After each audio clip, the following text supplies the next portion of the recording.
आगे हनुमान पीछे बड़ा भैरो भैया।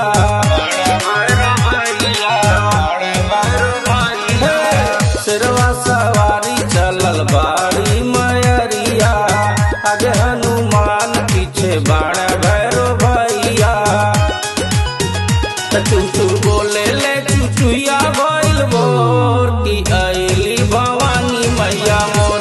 पूरा गौवा में मचल बटा शोर की अइली शीतला मैया मोर।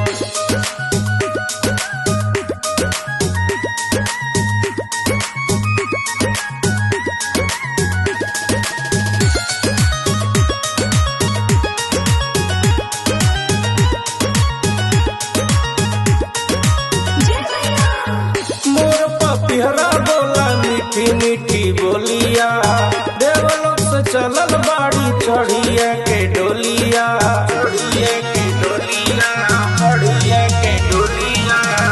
मोर पपिहरा बोला मीठी मीठी बोलिया, देवलोक से चलल बाड़ी चढ़िया के डोलिया। झुन झुन बाजा पैजनिया हो, खुद चवर डोलावे मलिनिया हो। जगमग जरेला दियरिया भइल जोर की अइली भवानी मैया मोर। पूरा गौवा में मचल बाटा शोर की अइली शीतला मैया मोर।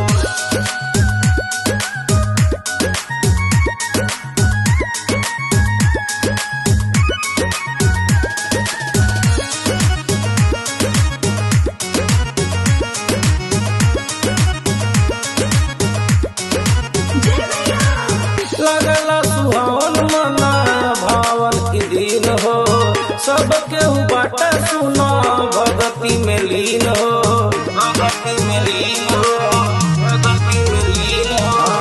लगला सुहावन मना भावन की दिन हो, सबके बाटा सुना भगती में लीन हो। मैया का भजन बाजेला, शशि भूषण बैजू नाचेला।